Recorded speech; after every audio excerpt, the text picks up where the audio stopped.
What's up, guys? Jacob Ober here. Welcome to my first ever episode of BuckTalk. In this episode, we're going to be recapping the Bucks' 124-109 victory over the Toronto Raptors.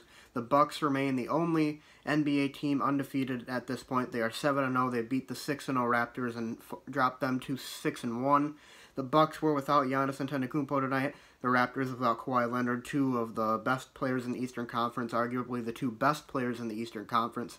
I tried doing one of these videos last year. It didn't really get a whole lot of views, but I figured with how successful the Bucks have been thus far this season, I figured I would try and make one of these again and see if more people watched. So we're going to be recapping the game tonight. The Bucks played an outstanding game from start to finish. They were phenomenal. They shot the ball incredibly well.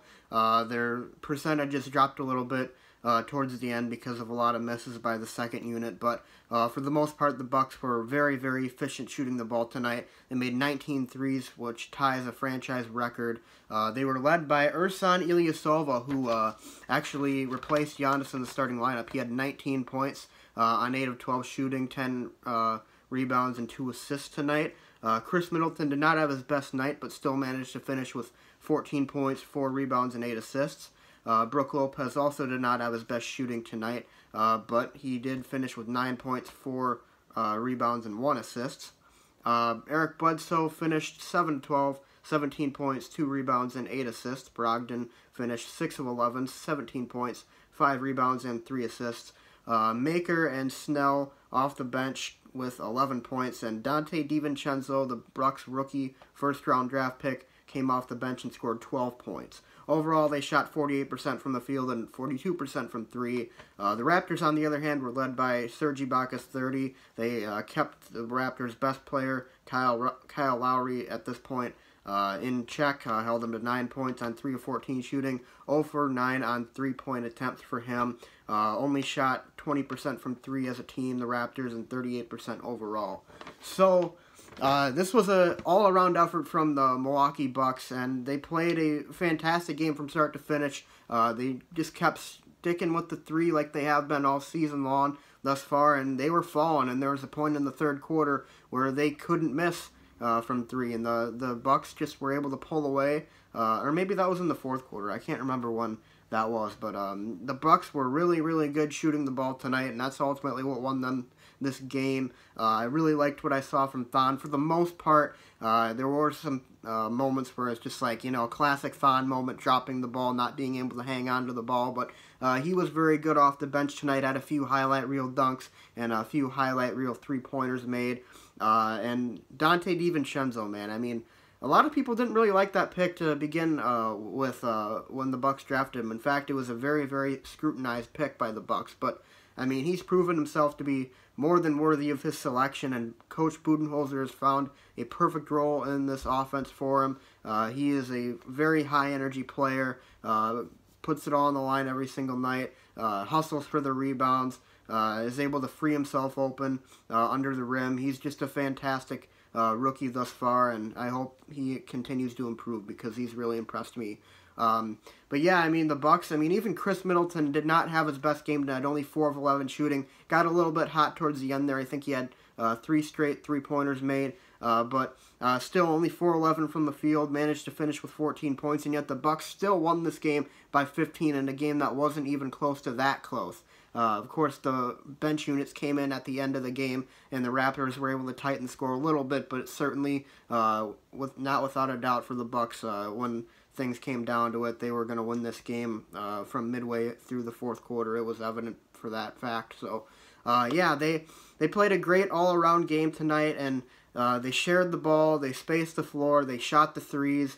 They did everything right. They did everything that they've been doing this season right, and we saw a really good effort from the Bucks in this game, and it's really encouraging to see this team play so well without Giannis. Of course, the Raptors didn't have Kawhi Leonard, but to be honest with you, the way the Bucks played tonight, I don't even know if that would have mattered that much to begin with. I mean, it might have been a closer game towards the end, but the way the Bucks were shooting the ball towards the end of that game, I mean, there was just no stopping them. They were on fire, and I mean, that's a really encouraging sign, and it just speaks volumes about how big this coaching change was for the Bucks. They went from Jason Kidd to Joe Prunty, now Mike Budenholzer, who finally understands how to utilize this team. We finally have a coach who knows how to use every player on this team to the best of their ability, and it's incredible to watch. I mean, there were some sequences in this game where, I mean, you just sit back and say, wow, that is, you would never have seen that under Jason Kidd. Like, the amount of times the Bucks just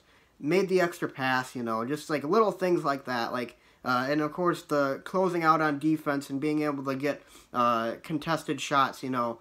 I mean, it's just a completely different team from when Jason Kidd was coaching it, and it's virtually the same roster with the addition of Lopez and Ersan, who have been great, by the way, and fit this team perfectly. Brook Lopez shooting the three. I mean, a few years ago that would have been an unheard sentence, but he is a phenomenal three-point shooter, and he has really been a godsend for this team. And Ersan Ilyasova stepping into Giannis' role and scoring 19 points. He was phenomenal as well tonight, played great defense, shot the ball really well. I mean, this Bucks team is just clicking. They're 7-0. They're the only undefeated team in the NBA.